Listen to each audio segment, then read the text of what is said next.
स्वागत है सभी का एक बार फिर से आपके अपने YouTube channel learn easy with SK में।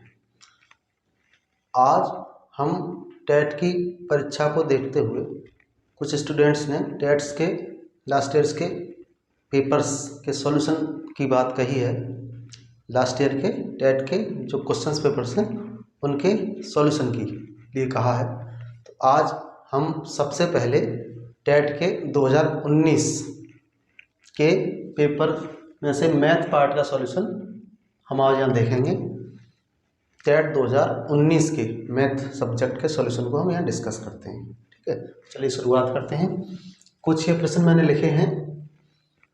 पहला प्रश्न है, सबसे पहले 6 प्रश्न हैं। सबसे पहले प्रश्न पे हम बात करते हैं कि किसी आयत का जो विकर्ण है वो 17 मीटर और उसका परिमाप 46 मीटर है, तो हमें उसका क्षेत्रफल बताना है। किसी भी आयत का विकर्ण जो है वो दिया है 17 मीटर और परिमाप दिया है 46 मीटर, तो हमें उसका क्षेत्रफल बताना है। तो देखिए, दो चीजें हो सकती हैं इसमें। या तो हम प्रश्न को पूरा हल करें,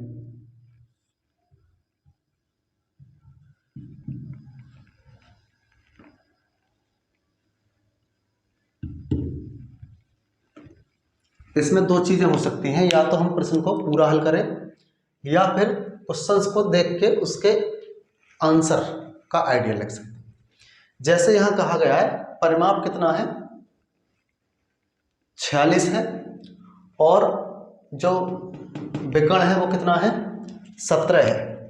तो अगर यहाँ पे हम a प्लस बी निकालें तो a प्लस बी हो जाएगा हमारा कितना, 23 हो जाएगा। 2 का भाग लगा देंगे क्योंकि परिमाप होता है 2a प्लस बी और a प्लस बी हो जाएगा 23। यानी जो भुजाओं का योग है वो कितना है, 23 है। ठीक है, और दूसरी चीज है कि जो विकर्ण है वो है 17, और जो हमारा एरिया होता है क्षेत्रफल वो क्या होता है, क्षेत्रफल होता है a इंटू बी। ठीक है, तो हमारा जो भुजाएं हैं उनकी पॉसिबिलिटी अगर हम देखें तो क्या हो सकता है। जैसे हमने ये लंबाई और चौड़ाई, तो यहाँ पे देखिए ये एक समकोण त्रिभुज बन रहा है, तो निश्चित बात है कि हमारा 17 विकर्ण है वो ए और बी में पाइथागोरस प्रमेय का यूज करके हुए निकाला गया होगा। पाइथागोरस प्रमेय जो होती है उसका हम यूज करेंगे यहाँ, पाइथागोरस थ्योरम। यहाँ पे हमें यूज करना है पाइथागोरस प्रमेय का। तो पाइथागोरस प्रमेय जो होता है वो होता है ए स्क्वायर प्लस बी स्क्वायर बराबर हो जाएगा 17 का स्क्वायर। तो हम ये इसमें आइडिया लगा सकते हैं कि जो 17 का स्क्वायर है 289, वो कौन सी ऐसी संख्या है जो जोड़ने पे 23 आ जाती हैं और जिनका स्क्वायर करके जोड़ने पे आ जाता है 289। ठीक है, तो अगर हम देखें तो ऐसी दो संख्याएं जो हैं वो हो सकती हैं 15 और 8। 15 और 8 को अगर हम जोड़ लें तो होता है 23, और अगर 15 का स्क्वायर करें हम और 8 का स्क्वायर करें तो 15 का स्क्वायर होता है 225 और 8 का स्क्वायर होता है 64। इनको भी जोड़ लोगे तो कितना आएगा, 289।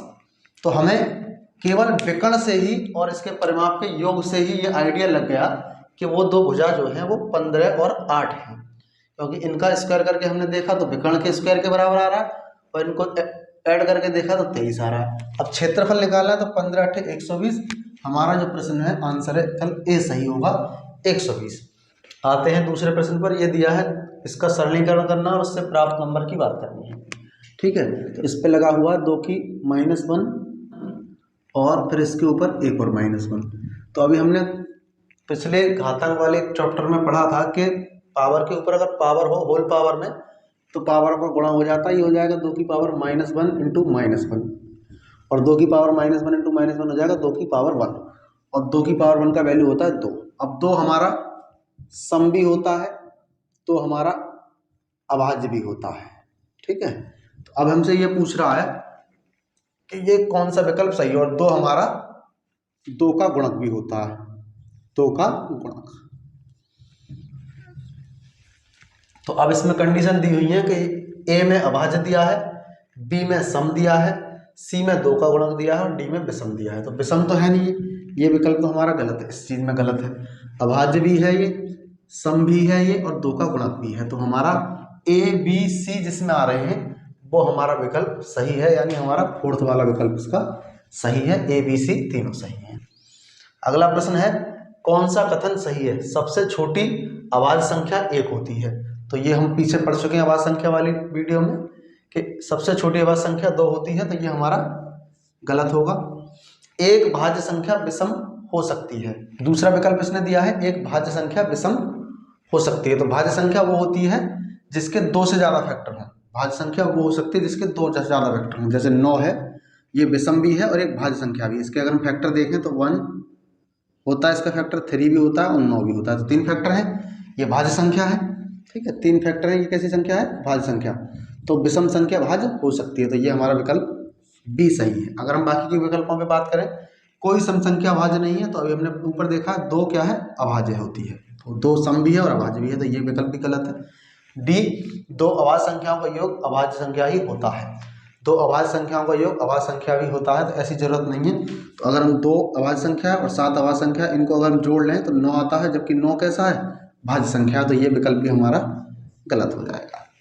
अगला प्रश्न चौथा है एक बहुभुज के अंत्य और बाह्य कोणों का अंतर दिया है 60 और हमसे पूछा है इसमें भुजाएं होंगी।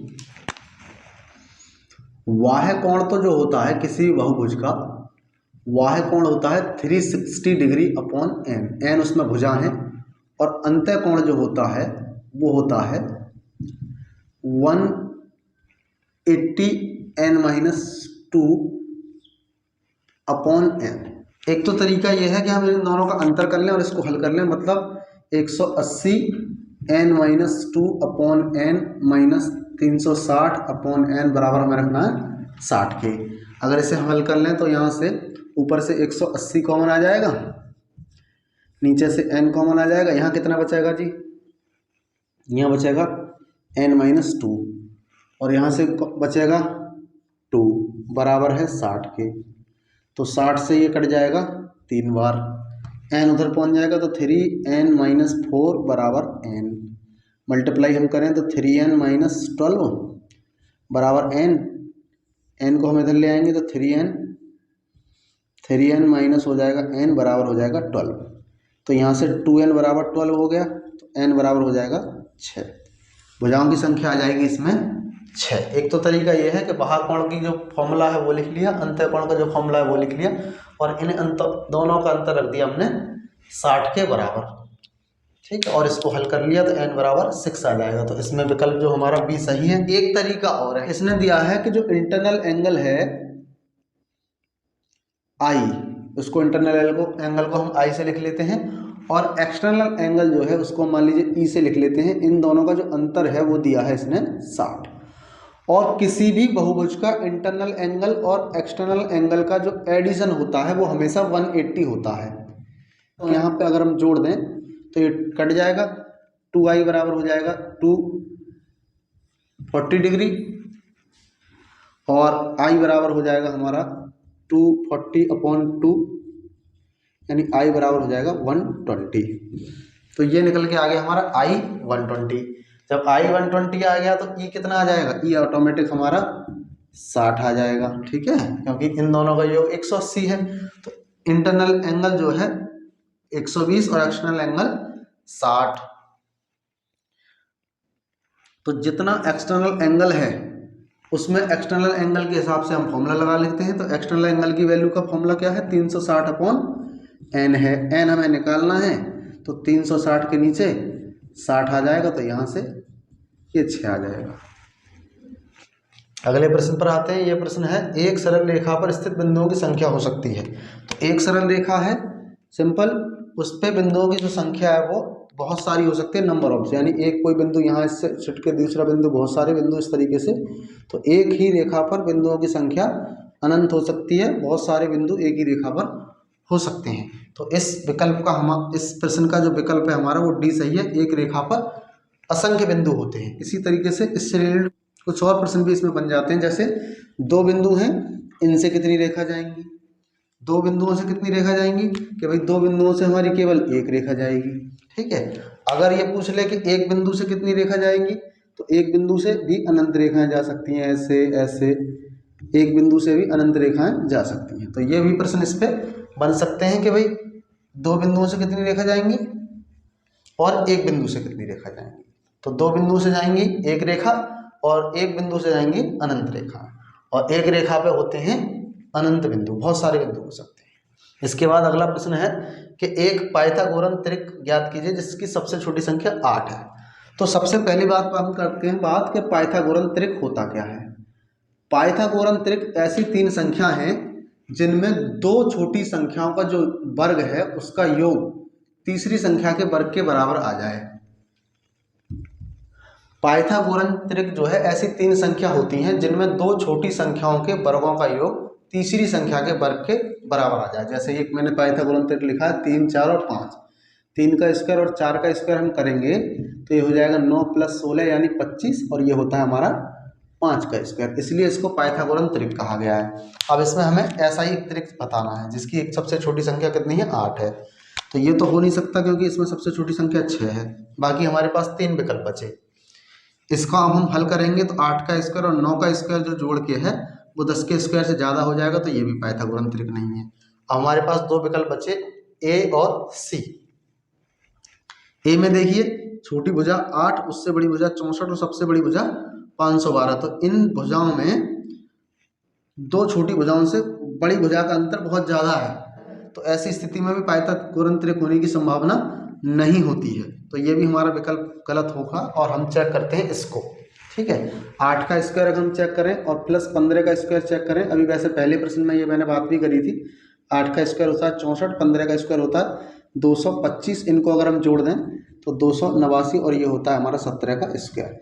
तो ये हमारा पाइथागोरन त्रिक है 8, 15 और 17 वाला। अगर आप लोग चाहें तो इसको भी चेक कर सकते हैं। 8 का स्क्वायर और 64 का स्क्वायर जोड़ करके 512 के स्क्वायर के बराबर चेक कर सकते हैं। 8 का स्क्वायर और 9 का स्क्वायर जोड़ के 10 के स्क्वायर के बराबर चेक कर सकते हैं। लेकिन ये तो नॉर्मली पता है सब कि 64 होता है, 81 होता है, ये जोड़ के होगा नहीं क्योंकि इसका स्क्वायर 10 का स्क्वायर 100 होता है, और इनमें जो है दो छोटी संख्याओं से एक बड़ी संख्या का गैप बहुत ज़्यादा है, इसलिए ये भी नहीं हो सकता क्योंकि पाइथागोरन त्रिक में इतना बड़ा गैप नहीं हो सकता। आते हैं कुछ और प्रश्नों पर। अगला प्रश्न है z का मान हमें ज्ञात करना है। एक नंबर दिया है 417z 8 9 से विभाजित। तो 9 से विभाजित की शर्त ये होती है कि यदि सभी नंबर्स का जो ऐड है वो 9 से डिवाइड हो जाना चाहिए। तो 4 + 1 + 7 + z + 8, इनको अगर हम जोड़ेंगे तो 4 और 1 5 और 7 12 और 8 20, 20 + z। अब हम z की जगह क्या लिखें कि ये योग जो है वो 9 से विभाजित हो जाए। तो अगर हम z की जगह 6 लिख देते हैं तो 26 हो जाएगा, नहीं कटेगा। 7 लिख देंगे तो 27 हो जाएगा, ये कट जाएगा। 9 लिखेंगे 29 हो जाएगा, नहीं कटेगा। 20 में 3 लिखेंगे तो 23 हो जाएगा, ये भी नहीं कटेगा। तो विकल्प हमारा बी सही है। अगले प्रश्न में ये कह रहा है कि 2160 के आप फैक्टर कीजिए प्राइम नंबर 2, 3 और 5 के रूप में, और उन पे जो घात आती है उनकी वैल्यू है ABC। इन ABC को आप निकालिए और इसके द्वारा इसका मान ज्ञात कीजिए। तो हम पहले 2160 के करते हैं जी फैक्टर। ये 2 से कट जाएगा, 2 एकम 2 और ना जाने का 0, और 2 अट्ठे 16 0। फिर हम दोबारा काटते हैं 2 से, 540 बार कट जाएगा। फिर 2 से काटते हैं, 2 दूनी 4, 2 सत्ते 14 0। फिर 2 से कट जाएगा 135। फिर 3 से कट जाएगा 45। फिर 3 से कट जाएगा 15। फिर 3 से कट जाएगा 5। फिर 5 से कट जाएगा 1। तो इसके जो फैक्टराइजेशन आ गया हमारा वो आ गया 2 तो आया है 1 2 3 4 बार, तो 2 की घात तो हो गया 4। 3 आया 1 2 3 बार, 3 की घात हो गया 2, वो 3। और 5 आया है 1 बार, तो 5 की घात हो गया 1। तो यहाँ से अगर हम तुलना करें 2 की पावर a और यहाँ पे 2 की पावर 4, तो a बराबर तो हो गया 4। 3 की पावर b, तो 3 की पावर 3, तो b बराबर हो गया 3। और c की पावर 5 की पावर c, तो 5 की पावर 1 है, तो c बराबर हो गया 1। अब हमें जो निकालना है, हमें वो निकालना है 3 की पावर a, 2 की पावर -b और 5 की पावर -c। ठीक है, चलिए तो इसको अगर हम हल करें तो क्या उत्तर आएगा। तो ये हमारा क्या आएगा हल करके, 3 की घात तो हो गया 4 गुणा 2 की घात -3 और 5 की घात -1। तो 3 की घात जो 4 होता है वो होता है 81। ये नीचे आ जाएगा, 2 की घात 3 होता है 8 और 5 की घात 1 होता है 5, तो ये हो जाएगा 81/40। तो इसका हमारा विकल्प बी सही है। ठीक है, अगला प्रश्न जो है उसमें हमें x का मान ज्ञात करना है। ये एक डायग्राम दिया है, तो इससे हमें x का मान ज्ञात करना है। ठीक है, तो इसमें जो है हम देखें जरा, एक इस डायग्राम की नेचर को देखें तो ये नंबर्स के क्यूब्स को बता रहा है। जैसे 2 का क्यूब होता है 8, 2 दूनी 4 दूनी 8। 3 का क्यूब होता है 3 3 होती है 27। ऐसे ही 4 का क्यूब होता है 4 4 16 चौका 64। तो ये जो है डायग्राम क्यूब्स को शो कर रहा है। ऐसे ही 1 का क्यूब हो जाएगा हमारा 1, क्योंकि 1 × 1 × 1 3 बार करेंगे तो 1 ही आएगा, इसलिए इसका विकल्प ए सही है। 10वां प्रश्न है, किसी बंटन का बहुलक ज्ञात करने किससे ज्ञात किया जा सकता है? तो किसी भी बंटन का जो बहुलक है उसको ज्ञात हम आवर्ती बहुभुज द्वारा कर सकते हैं। बाकी जो से कम संचयी बारंबारता वक्र है या से अधिक संचयी बारंबारता वक्र है या आय चित्र जो है उसका यूज हम जो है बहुलक नहीं माध्यिका ज्ञात करने में करते हैं। इन तीनों का जो यूज है हम वो करते हैं माध्यिका ज्ञात करने में। माध्यिका, इसको मीन बोलते हैं, तो इनका यूज किया जाता है मीन निकालने में, जबकि आवर्ती बहुभुज का यूज किया जाता है बहुलक मॉड निकालने में। ठीक है, तो इस प्रश्न में बहुलक ज्ञात करने में आवर्ती बहुभुज द्वारा यह विकल्प सही होगा। देखिए अगले प्रश्न पर बात करते हैं। ये कह रहा है कि एक आयत की लंबाई में 60% की वृद्धि करने पर चौड़ाई में कितने प्रतिशत की कमी करें कि क्षेत्रफल ना बदले? तो क्षेत्रफल जो होता है वो एल बी होता है। ठीक है, आयत का जो क्षेत्रफल होता है लंबाई गुणा चौड़ाई होता है। अब ये क्या कह रहा है कि लंबाई को तो आप बदल दो। कितना बदल दो जी? लंबाई को 60% बढ़ा दो। लंबाई जो हो जाएगी 160 100 की तुलना में। पहले मान लीजिए 100 थी तो बढ़ के कितना हो गई 160, इतना एल हो गई। और जो चौड़ाई है वो हमें निकालना, तो मान लीजिए चौड़ाई बी हो गई, नहीं बी। अब इसको हमें बस कैलकुलेट करना है। एल से तो एल हम काट ही देंगे, बी डैश हो जाएगा हमारा कितना 100/160। ठीक है, 100/160 यानी 10/16। ये हमारी भिन्नात्मक रूप में आई है। हमें इसमें पूछना है, वैल्यू पूछा है प्रतिशत में, तो आप इसमें 100 से गुणा और कर लीजिए तो ये प्रतिशत आ जाएगा आपका। तो कितना हो जाएगा बी डैश बराबर 1000/16, और 16 से हम इसे काटेंगे तो कितनी हो जाएगी नई चौड़ाई हमारी 16 छक्के 96, 16 छक्के 96, 4 बचे, 16 दूनी 32, 8 बचा, 16 पंजे 80। तो नई चौड़ाई जो है वो हो जाएगी हमारी 62.5%। नई चौड़ाई जो हो जाएगी वो 62.5% हो जाएगी। ठीक है, प्रतिशत के रूप में वो हो जाएगी 62.5। तो 100 में से कितना रहेगी 62.5 रहेगी, तो कमी कितने की हो गई 37.5 की। देखिए फिर से देखिए प्रश्न में हमने क्या किया, पहले क्षेत्रफल था L × B, अब उसने लंबाई बढ़ा दी 60 तो प्रतिशत, तो मैंने उस प्रतिशत को भिन्नात्मक रूप में लिख लिया 160/100, क्योंकि 100 से बढ़ा के 160 कर दी है। उस स्थिति में हमें B निकालना, उसको B डैश लिख लिया है, L से L काट दिया, तो इसको हम ले जाएंगे तो रिवर्स हो जाएगा, 100 ऊपर 160 नीचे। इसको भिन्नात्मक रूप में लिख सकते हैं हम 10/16, यानी नई चौड़ाई हमारी 10/16 है भिन्नात्मक रूप में। प्रतिशत में निकालेंगे तो 100 से गुणा कर देंगे। इसको हमने हल किया और हल करके आ रहा है 62.5%, यानी नई चौड़ाई जो है वो घट करके हो जाएगी 62.5% शुरू वाली की। तो कितना घट गई 100 में से 62 पॉइंट घटा के हम निकाल सकते हैं, घट कितना गई 75.5% वो घट गई। देखिए आते हैं अपने कुछ अगले प्रश्नों पर। यह कह रहा है एक घन का जो आयतन है उसकी भुजा की लंबाइयों के योग के बराबर है। तो सबसे पहले हम अपने घन की बात करते हैं। घन की खास बात क्या होती है? ठीक है, घन में कितनी भुजाएं होती हैं? अगर हम घन का स्ट्रक्चर देखें तो घन में टोटल कितनी भुजाएं होती हैं? घन हमारा एक तरीके से एक लूडो का जैसा पासा होता है। लूडो का घन हमारा एक लूडो का पासा जैसा होता है, वो आकृति है। इसमें अगर हम भुजाओं की संख्या ज्ञात करें तो 1 2 3 4, ठीक है। ऐसे पिछले पृष्ठ पर 5 6 7 8, उसके बाद 9 10 11 और 12। तो घन में कुल 12 जो है साइड्स या लंबाई है, ये समझ लीजिए। घन में कुल 12 लंबाई हैं और घन की सभी जो लंबाइयाँ हैं या जो भुजाएं हैं वो बराबर होती हैं। तो इसने जो कहा है कि जो आयतन है आयतन होता है घन का ए क्यूब, यानी उसकी एक लंबाई के 3 घात के बराबर, या ए क्यूब उसकी भुजा की 3 घात के बराबर। और ये उसने कहा है सभी लंबाइयों के योग के बराबर है, यानी 12 ए के बराबर होगा। हम सभी लंबाइयों को जोड़ लें तो ए करके टोटल 12 हैं, तो ये 12 के बराबर हो जाएगा। इसमें से एक साइड हमारी कट जाएगी ए स्क्वायर, इससे एक पावर कम हो जाएगी, ठीक है। तो ए स्क्वायर की वैल्यू आ जाएगी हमारी 12। हमसे पूछा संपूर्ण पृष्ठ क्षेत्रफल। संपूर्ण पृष्ठ क्षेत्रफल, संपूर्ण पृष्ठ क्षेत्रफल जो होता है वो घन का 6a स्क्वायर होता है। 6 गुणा भुजा का स्क्वायर, तो ये 6 और a स्क्वायर की वैल्यू है 12, तो ये सॉल्व करके आ जाएगा 72। हमारे इस प्रश्न का आंसर 72 है, विकल्प बी सही है। अगले प्रश्न पर बात करते हैं। ये कह रहा अमित का वेतन 2018 में 1,26,500 रुपये है।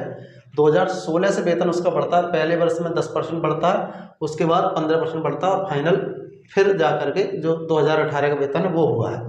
16 का वेतन पूछ रहा है, यानी सन 2016 का वेतन हमसे पूछा गया।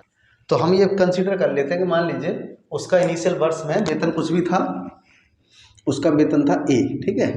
अब 2017 में वेतन कितना बढ़ा है उसका, ए पे 10% बढ़ा है। तो मान लीजिए 10% बढ़ गया, तो जैसे अभी हमने पिछले सवाल 1% वाला किया था, 60% उसकी लंबाई बढ़ाई थी तो भिन्न रूप में लिखा था, ऐसे इसको भिन्न रूप में लिख लेते हैं। मान लीजिए कितना बढ़ के हो गया, 10% बढ़ा है तो 110 हो गया, किसके सापेक्ष, 100 के सापेक्ष। ऐसे ही अगले वर्ष कितना बढ़ा है, 15% बढ़ा है, तो ये इस बार हो गया 115, किसके सापेक्ष, 100 के सापेक्ष। और अब फाइनल वैल्यू उसकी कितनी लिख दी है उसने, 1,26,500। इसको हम बराबर रखेंगे 1,26,500 के। तो अब इसको हम हल कैसे करेंगे, एक जीरो से तो ये जीरो कट जाएगा, बाकी ए बराबर हो जाएगा 12,65,00 गुणा 100 और 10, ये 1,000 हो जाएगा, उधर गुणा बटे 11 और 115। 115 का अगर हम 11 में गुणा करेंगे तो इससे पूरा 12,65 एक बार कट जाएगा, यानी 00 है, तो 100 बार ये संख्या हमारी कट जाएगी। तो ए बराबर आ जाएगा 100 गुणा 1,000। आप मल्टीप्लाई कर लेंगे तो ये वैल्यू 1,00,000 आ जाएगी। तो हमारा उसका ये वैल्यू 1,00,000 आ जाएगी। तो हमारा उसका वेतन 2016 में था 1,00,000 रुपये। अगले प्रश्न पर बात करते हैं। दो संख्याओं का मासा जो है वो 6 है, लासा 432 है, एक संख्या 48 है, दूसरी संख्या पूछी है। तो ये तो बहुत ही आसान प्रश्न है।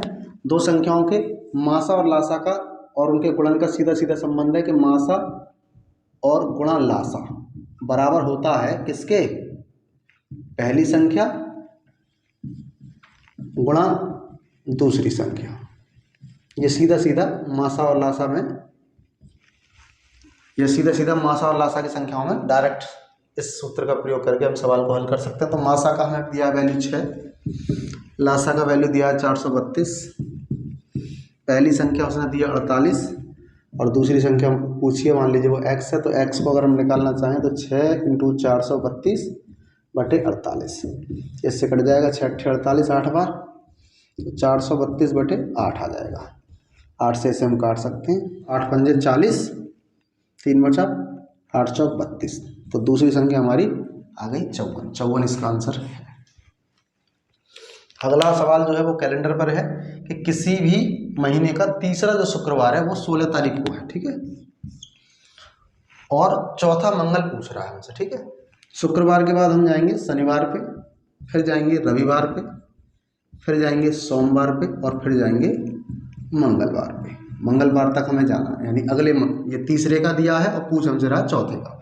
तो 16 के बाद 17, 18, 19, 20, मंगल को हो जाएगी 20 तारीख। तो विकल्प डी सही है। सीधा सीधा प्रश्न है ये, तो इसमें कुछ है नहीं। आते हैं अपने कुछ और प्रश्नों पर। अगला प्रश्न है a + b/c बराबर b + c/a बराबर c + a/b बराबर दिया है k। तो बारी बारी से इन सभी वैल्यूओं को हम k के बराबर कर लेते हैं।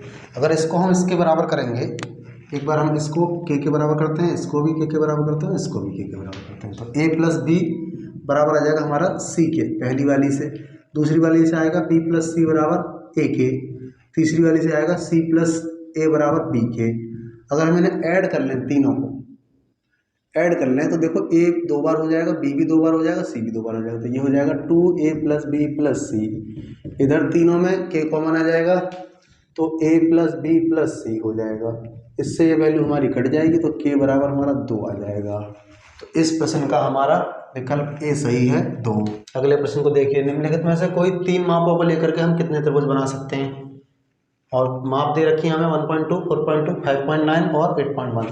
त्रिभुजों की माप के लिए कंडीशन होती है कि त्रिभुज की किन्हीं दो भुजाओं का योग तीसरी से बड़ा होना चाहिए, तभी त्रिभुज हमारा संभव है। तो अगर हम इनको कंडीशंस को बना करके देखेंगे, अगर हम मान लीजिए इनको जोड़ें तो हो जाएगा 5.4, 8.1, तो ये तो कंसीडर करना ही नहीं है, छोटी भुजाएं हैं। बाकी हम इन तीनों भुजाओं को कंसीडर करके देखते हैं, तो इन दोनों को अगर हम जोड़ते हैं तो इस तीसरी से बड़ा होगा, इन दोनों को जोड़ते हैं तो इसके बड़ा होगा, और इन दोनों को जोड़ते हैं तो इससे बड़ा होगा। तो इन तीनों को लेकर के हमारे पास केवल एक ही कंडीशन बन पा रही है, इन तीनों के द्वारा हम केवल एक ही त्रिभुज का निर्माण कर पा रहे हैं, यानी a + b बड़ा है c वाली कंडीशन केवल इन तीनों में एक ही स्थिति में लागू हो रही है। इन तीनों से मिलाकर के हम केवल एक ही त्रिभुज बना सकते हैं, ठीक है। ये a + b > c वाली कंडीशन केवल इन तीनों पर ही लागू हो रही है, तो इन तीनों से मिलाकर हम केवल एक त्रिभुज बना सकते हैं, तो विकल्प डी सही होगा। अगला प्रश्न है कि एक भिन्न का हर अंश के दोगुने से एक अधिक है, अंश में 2 जोड़ने पर और हर से 3 घटाने पर संख्या 1 प्राप्त होती है, मूल भिन्न है। तो भिन्न वाले प्रश्नों में सबसे आसान तरीका यह है कि हम प्रश्न को उसके विकल्पों के हिसाब से देखें। सबसे पहले उसने कहा है हर अंश के दोगुने से एक अधिक है, तो देखिए इसका दोगुना करो 1 अधिक, तो ये तो विकल्प हो ही नहीं सकता, ठीक है। अब इसमें देखो अंश के दोगुने से हर एक अधिक है, तो इसका दोगुना करो 2 3 4 1 5, ये भी गलत। अब इसमें हमारे पास 2 विकल्प बचे, दोगुने से एक अधिक ये भी है, दुगुने से एक अधिक ये भी है। तो अभी हमने 2 तो शॉर्ट कर दिए, बाकी 2 में से हम चुन लेते हैं। अब अपनी दूसरी कंडीशन लगाते हैं। ये कह रहा है कि अंश में 2 जोड़िए और हर में 3 घटाइए। यहाँ हम हर में से 3 घटाएंगे तो 0 आ जाएगा, तो ये विकल्प पॉसिबल नहीं है। अब आ जाते हैं चौथे विकल्प पर।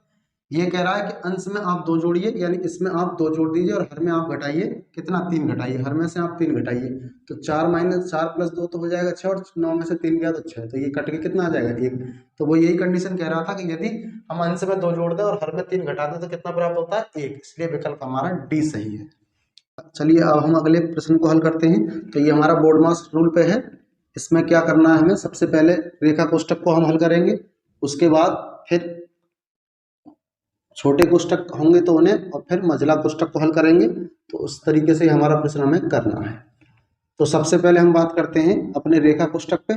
या तो 6 बचेगा, 6 का हमें भाग लगाना है किसमें, 13 में से 7 गया तो 6 बचा, 6 का हमें भाग लगाना 24 में। ये भाग लगा के 24 आ जाएगा कितना, ये आ जाएगा जी हमारा 4। अब इसको हम हल करेंगे तो 8 में से 4 जाएगा तो ये बचेगा -4, और फिर इसका मल्टीप्लाई कर देना है अंदर तो प्लस का हो जाएगा, फिर इस माइनस का अंदर मल्टीप्लाई कर देना है तो ये +4 हो जाएगा, और फिर -9 में से +4 जाएगा तो -5 आ जाएगा। तो इस प्रश्न का हमारा उत्तर हो जाएगा -5, विकल्प ए सही है। अगले प्रश्न पर बात करते हैं। इस प्रश्न में कह रहा है कि 2 संख्याएं a और 8, उनका मासा तो है 4 और उनका लासा जो है 24 है। तो पहले हम गलत विकल्पों को इसमें से काट देते हैं। 2 संख्याएं जिनका मासा 4 है तो वो संख्या हमारी 2 संख्या जिनका मासा 4 है तो वो संख्या हमारी 10 नहीं हो सकती और 14 नहीं हो सकती, क्योंकि कोई भी संख्या इनके साथ रख लें मासा ये 4 नहीं दे सकते। हमारे पास 2 विकल्प बचे ए और सी।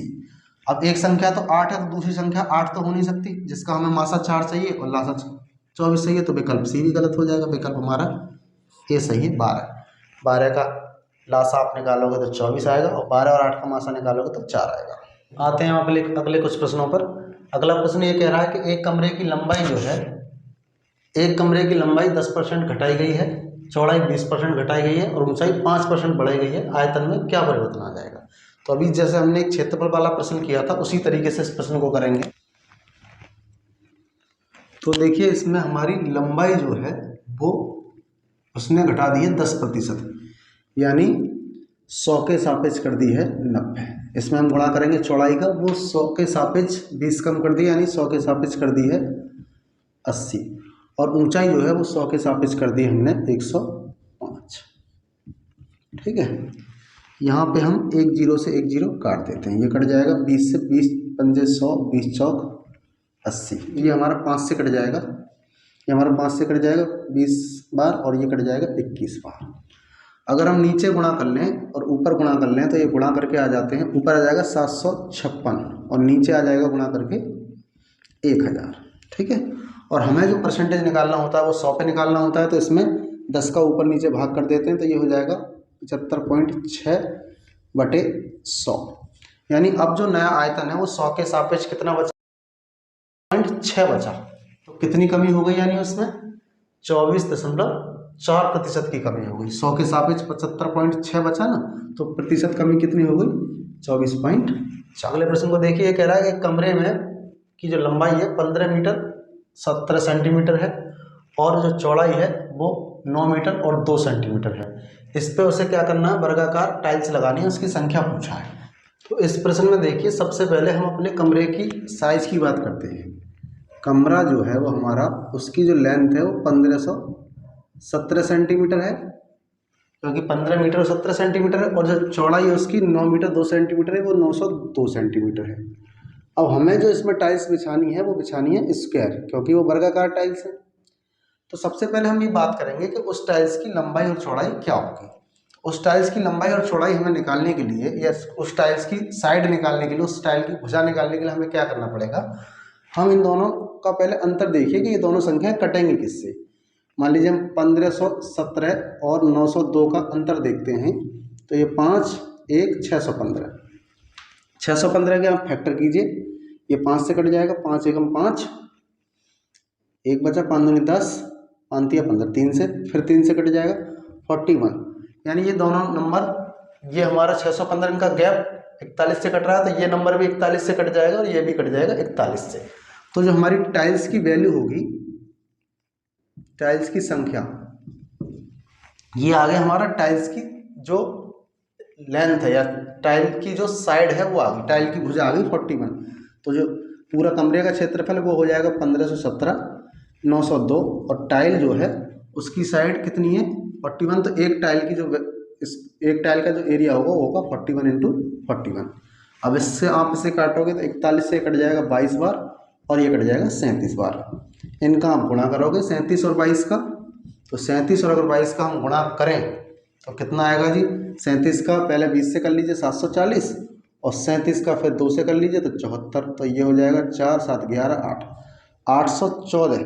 इस कमरे में जो टाइल्स की संख्या है वो कितनी होगी, 814। कमरे का एरिया तो था लेकिन टाइल्स की हमारे पास लेंथ नहीं थी। उसके लिए हमने ये देखा कि इन दोनों में जो लंबाई और चौड़ाई में ऐसी कौन सी टाइल है जो इन दोनों में पूरा पूरा सेट होके आ जाएगी। तो पहले हमने देखा कि ये दोनों नंबर किसी एक कॉमन संख्या से किससे कटेंगे जिससे कि वो टाइल स्क्वायर रूप में इसमें सेट हो जाए। तो पहले मैंने इनका गैप देखा, गैप के फैक्टर किए, 41 से लास्ट कट रहा था, तो 41 से दोनों नंबर ही कट जाएंगे, तो जो टाइल्स की लेंथ है वो 41 होगी। तो टाइल्स का जो एरिया था वो 41 × 41 और कमरे का एरिया था वो ऊपर लिख लिया। इनका आपने सॉल्यूशन किया, 814 इसमें टाइल्स बिछ जाएंगी। तो हमारा विकल्प डी सही होगा। अगले प्रश्न पर आते हैं। किसी भिन्न के अंश को आप 20% और हर को 25% बढ़ा दें तो भिन्न हो जाता है 3/5। तो हम भिन्न की वैल्यू मान लेते हैं, मान लीजिए x। अब इसमें जो है उसका जो अंश है वो बढ़ा दिया जाता है 20%, यानी 100 के सापेक्ष उसे कर दिया जाता है 120, ठीक है। और जो हर है उसको कर दिया जाता है 100 के सापेक्ष 125, ठीक है। तो नया भिन्न कितना बन गया ये हमारा 3/5। हमें इसको सॉल्व करके बताना है कि x की वैल्यू कितनी होगी। तो 100 से 100 कट जाएगा, ठीक है। कितना बचा x, 120/125 और इधर हुआ हमारा 3/5। इसको अगर हम हल कर लें तो ये उधर जाएगा, पलट जाएगा 125/120, 5 से कट जाएगा ये 25 बार और ये 24 बार। और काट दीजिए नंबर्स को, 3/5 है, 25/24, तो 3 × 8 = 24, 8 बार कट जाएगा, 5 × 25 5 बार कट जाएगा। तो हमारा जो ओरिजिनल भिन्न है वो है हमारा 5/, तो हमारा ओरिजिनल जो भिन्न है वो है हमारा 5/8। तो हमारा विकल्प ए सही होगा। अगला प्रश्न है जी, 8 से विभाज्य संख्या है। तो 8 से विभाज्य संख्या के लिए 8 की डिविजिबिलिटी का रूल है कि ना लास्ट के 3 नंबर 8 से डिवाइड होने चाहिए। तो 240 कट जाता है 8 से, तो ये विभाज्य है। 220 नहीं कटता, ये नहीं होगा। 128 कट जाता है 8 से, ये भी विभाज्य होगा। और 124 नहीं कटता, ये नहीं होगा। तो विकल्प फर्स्ट और थर्ड वाला सही है, यानी फर्स्ट और थर्ड वाले हैं। विकल्प सी में हमारा विकल्प सही माना जाएगा। एक प्रश्न 23 रह गया। 2153 की पावर 167 है, इसमें इकाई का अंक पूछा। तो तो इस तरीके के प्रश्न में अपनी इकाई का अंक जो वीडियो डाली है कि जिसमें इकाई का अंक निकालना सिखाया, कई प्रश्न बताए गए हैं। उसमें ये बताया गया कि अगर 3 की पावर कुछ भी है तो 3 की पावर रिपीट हम देख लेते हैं। तो इसमें हम 4 से डिवाइड करते हैं पावर को। 167 को अगर हम 4 से डिवाइड कर दें तो ये 4 चौक 16, 7, 4 एकम 4, 3 बचा। जो भी हमारा शेषफल बचता है उसी को पावर के ऊपर लगा देते हैं। तो 2153 की पावर हो जाएगा 3। तो 3 की पावर 3 हमें कंसिडर करना है केवल। और 3 की पावर 3 होता है कितना, 27। तो 27 में यूनिट डिजिट होता है 7। जब भी 3 पावर के ऊपर कोई नंबर लगी हो उसको हम 4 से डिवाइड कर लेते हैं। 4 से डिवाइड करने के बाद जो रिमाइंडर बचता है उसी को संख्या के ऊपर लगा लेते हैं। अब हमें 3 की पावर 3 को कंसिडर करना है। 3 की पावर 3 होता है 27। 27 में यूनिट डिजिट है 7, तो हमारे इसमें यूनिट डिजिट हो जाएगा 7। ये हमारे अंतिम 5 प्रश्न हैं। पहला इसमें 26वां प्रश्न है, एक त्रिभुजाकार प्रिज्म में शीर्ष होते हैं। सबसे पहले प्रिज्म जो है कैसी आकृति होती है, त्रिभुजाकार प्रिज्म कैसी आकृति होती है। तो जैसे हमारी गांव में झोंपड़ी होती है, उसका आगे का फ्रंट कुछ इस तरीके का होता है। तो 3 कोने तो इसमें इसे हैं, 3 शीर्ष तो ये हो गए इसके। ऐसे यही शेप पीछे की तरफ होती है इसमें, सेम ऐसे ही 3 कोने इसमें यहाँ हो जाएंगे। तो टोटल इस शेप में हमारे कितने शीर्ष होंगे, 6 शीर्ष होंगे या 6 कोने होंगे। तो इसमें ये हमारा विकल्प बी सही होगा। अगला प्रश्न है, 10 रुपये के 6 की दर से केले खरीदे गए और 6 रुपये के 4 की दर से बेचे हैं। 6 केले तो खरीदे हैं 10 के, ठीक है, और 4 केले बेचे हैं 6 में, ठीक है। ये हमारा क्रय किया गया है, ये स्थिति क्रय की है और ये स्थिति विक्रय की है। तो पहले हम केलों का दर्जन के हिसाब से रेट निकाल लेते हैं। तो यहाँ पे हम गुणा कर लेते हैं 2 का, 1 दर्जन हो जाएगा 6 दूनी 12, और यहाँ भी हम गुणा कर लेते हैं 2 का, तो 20। तो यहाँ पे 1 दर्जन हमारा कितने के हो गए, 20 के। अब इसको बनाने के लिए दर्जन इसमें 3 से गुणा करना पड़ेगा और यहाँ पे भी 3 से गुणा करना पड़ेगा, यानी 18। तो यहाँ पे 1 दर्जन हो गया ना, 4 दिए 12। 1 दर्जन कितने के बिक रहे हैं, 18 के। और 1 दर्जन खरीदे कितने के, 20 के, ठीक है। 1 दर्जन कितने के खरीदे उसने, 20 के, और बेच कितने रहा है, 18 के। तो 20 के खरीद के बेच रहा है कितने पे, 18 के, ठीक है। 20 के खरीद के बेच रहा है 18 के। तो 100 के खरीद के कितने पर बेचेगा जी, ये मैंने 5 गुना कर दिया, 20 पंजे 100 कर दिया। तो यहाँ पे भी 18 का 5 गुना कर दूंगा, 90। 20 के खरीद कर बेच रहा है 18 में, तो 100 के खरीद करके कितने में बेचेगा, 90 में। 20 के उसने खरीदे और 18 के बेच दिए। ऐसे ही 20 के 1 दर्जन खरीदे तो 18 के बेच दिया। अब ऐसे ही मान लीजिए 5 दर्जन खरीदे 100 रुपये के, तो 90 के बेचेगा। तो जब 20 पे उसे हानि हो रही थी 2 की, 18 में बेच रहा था क्योंकि, और 100 में उसे हानि हो जाएगी 10 की, क्योंकि 90 में बेच रहा है। तो उस पर 10% की उसे हानि हो जाएगी। तो विकल्प डी सही है। अगला एक प्रश्न है, रिक्त स्थान के लिए सही विकल्प। तो 1 ग्राम की वैल्यू पूछी है। तो 1 ग्राम की वैल्यू 1/1000 किलोग्राम होती है, ये सही है। और इसी को हम संख्या 10⁻³ भी लिख सकते हैं। तो ये भी विकल्प सही है। तो ए और बी जिस ऑप्शन में हमारा आ रहा है वो सही होगा। तीसरा इसने पूछा 0.01 स्क्वायर का प्रतिशत रूप। तो 0.01 का स्क्वायर को हम लिख सकते हैं क्या, 0.01 इंटू 0.01। अब इसको प्रतिशत बनाने के लिए 100 से हम गुणा कर देते हैं और 100 से भाग कर देते हैं। तो जो भाग किया है ये तो प्रतिशत का रूप ले लेगा, ये हो जाएगा 0.01 इंटू 0.01 इंटू 100, और ये प्रतिशत का रूप ले लेगा। तो इसका आप इससे गुणा कर दीजिए तो 1 हो जाएगा ये वैल्यू। तो ये 0.01%, ये इसका वैल्यू आ गया। और इसको हम चाहें तो 1/100 भी लिख सकते हैं। 1 लिख करके नीचे पॉइंट हटा के 2 0 बढ़ा लेंगे तो 1/100%। तो इसमें 2 तरीके का इसका रूप हो सकता है। इसमें हमारा ए वाला भी सही है, ठीक है, और हमारा डी वाला भी सही है।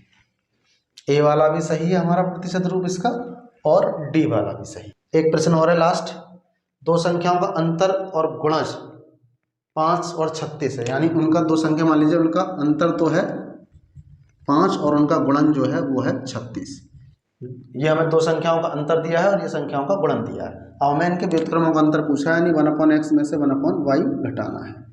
अब इनमें से मान लीजिए ये अंतर दिया हो तो y - x तो कुछ भी हो सकता है वो तो इसको हम एलसीएम लेके अगर हल कर लेंगे तो ये y - x आ जाएगा। यानी पर जो है संख्याओं का अंतर आ रहा है और नीचे आ रहा है गुणन। अंतर है संख्याओं का 5 और नीचे गुणन है 36। ऊपर मैंने अंतर लिखा है तो इसमें मैंने x में से y घटाया, हो सकता है y में से x घटाया जाए, हमें ये आइडिया नहीं है ना अभी कौन सी संख्या ज़्यादा आती है, x माइनस वाई लिख सकते हैं, या अंतर को यहाँ आया y माइनस एक्स तो यहाँ y माइनस एक्स भी लिख सकते हैं। तो अंतर ये मेनली यहाँ पे, तो अंतर का मान 5 है और गुणन का मान 36 है, तो 5/36 इसका आंसर सही होगा, विकल्प डी सही है। तो उम्मीद है कि आज जो टेट वर्ष 2019 का हमने पेपर सॉल्व किया वो सभी प्रश्न आपको आसानी से और अच्छे तरीके से समझ आए होंगे। अगर किसी प्रश्न में कोई समस्या है या प्रश्न समझ नहीं आया तो आप कमेंट सेक्शन में जाके कमेंट कर सकते हैं, पूछ सकते हैं। इसके अतिरिक्त यदि आप और किसी टॉपिक पर भी कोई वीडियो चाहते हैं तो कमेंट बॉक्स में जाकर कमेंट कर सकते हैं। आज की क्लास को यहीं समाप्त करते हैं। धन्यवाद।